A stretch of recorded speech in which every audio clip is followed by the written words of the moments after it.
Hello my dear friends and welcome to StudyIQ. I am Joycey Joy and today in this lecture we will discuss about bridging the gender gap in India. Let us first understand what is the current affair. McKinsey Global Institute report has been released recently, and in the report it highlights that improving the ease of doing business for women and also empowering the women into politics or political empowerment of women in India are the two key factors which will help in bridging the gender gap in the country. So two key focus points should be: one, ease of doing business, and the second is the political empowerment of women. So based on this, we will understand the intensity of gender gap in the country and how to overcome or bridge the gap. Now let us understand what are the highlights of the McKinsey report. This report is released by McKinsey Global Institute, and according to the report, India's economy or the economic gain of India would be very high if India can bridge the gender gap. So according to the report released by this institute, Indian economy could earn an additional of 700 billion to 2.9 trillion by 2025 if it enables women's participation in the economy par with men. So for earning this additional revenue, the economic participation of women should be in par with the male or the men. So this should lead to economic equality. Equality in terms of economic participation. So for that, all the three sectors, the primary sector, secondary sector and the tertiary sector should have equal representation from men and women, and also the wage inequalities must be rectified. So there should be an equal opportunity for men and women to participate in the economic activities in the economy, whether it is primary sector, secondary sector or in the tertiary sector. So if such kind of economic equality can be brought in the economy by 2025, this will lead to an additional revenue generation for the economy. So an additional revenue generation means there is more economic growth, and more economic growth will lead to more economic development along with gender equality. So this is the first highlight of the report. Now coming to the gender gap index.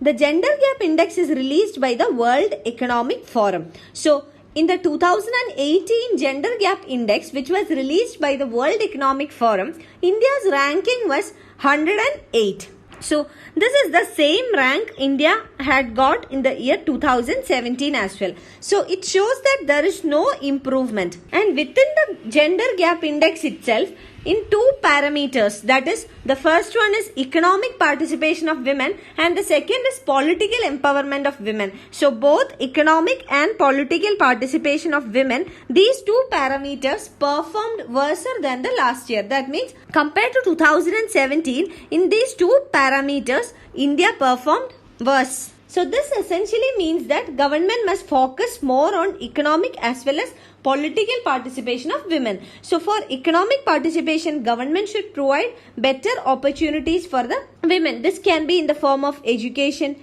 skill development, equal wages, etc. Political participation can be ensured by passing the Women Reservation Bill. The political parties can provide more seats to women in the Lok Sabha and also in the state legislative assembly elections. So such type of measures is required to enhance the political participation of women.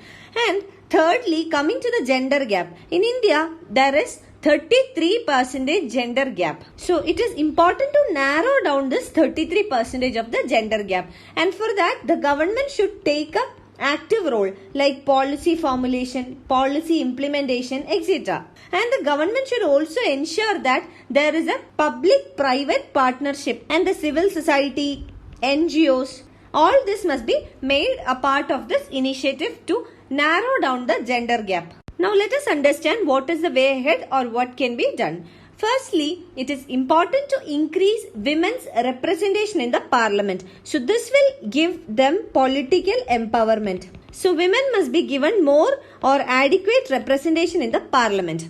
At present, in India, the proportion of women in the parliament is only 12% and women in ministerial positions it's only 19%. So there should be a significant rise to these numbers. one important reason why we need women legislators is that they are more likely to advocate changes that promote the women. So, if there are more women lawmakers or legislators, this will bring in a significant change in the society, in the economy, in the sense that they will be able to better frame policies that will promote the participation of women in all walks of life.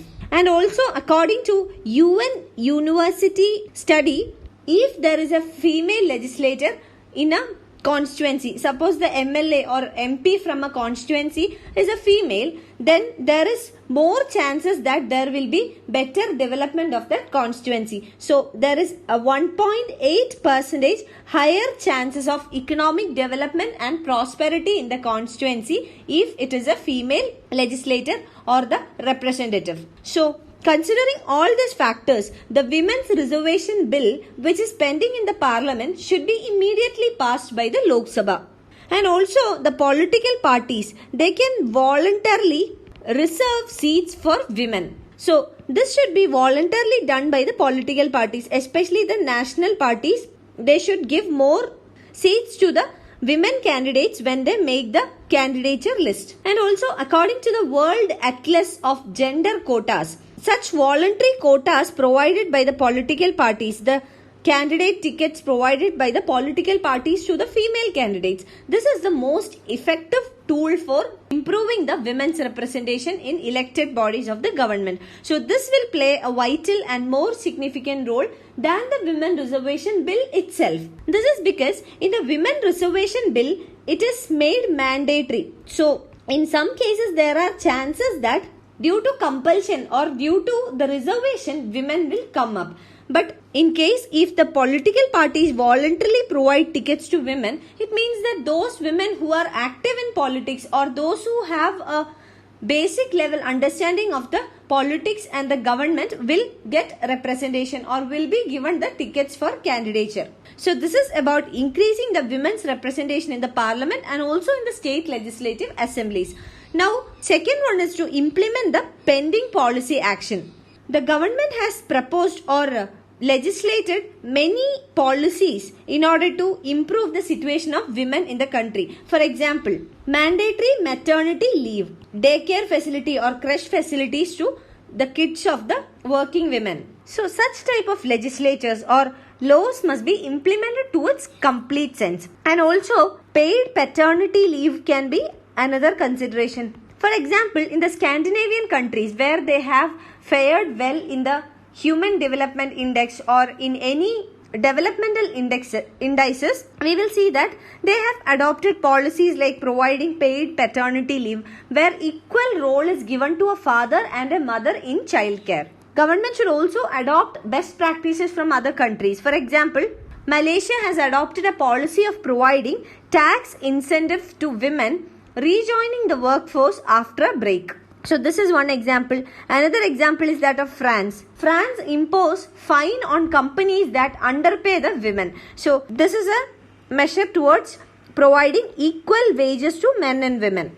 So such type of best examples from the world can be adopted by our country also. Now coming to the economic participation of women. Improvements should be made in the ease of doing business for female.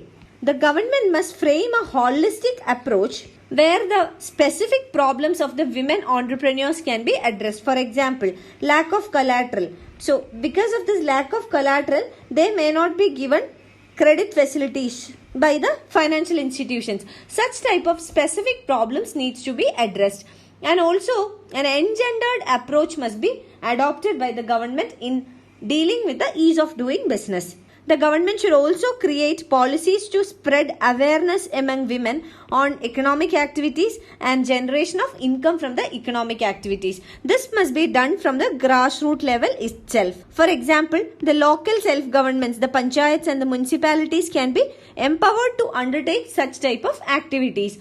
This can also include the strengthening of self-help groups, NGOs, civil society participation, etc. They should also be made aware of the existing facilities. For example, Mudra Yojana. This is a scheme provided by the government. But especially in the rural areas, women entrepreneurs or women may not be aware of such kind of facilities that are available. So creating an awareness and information access is very important, and it plays a key role.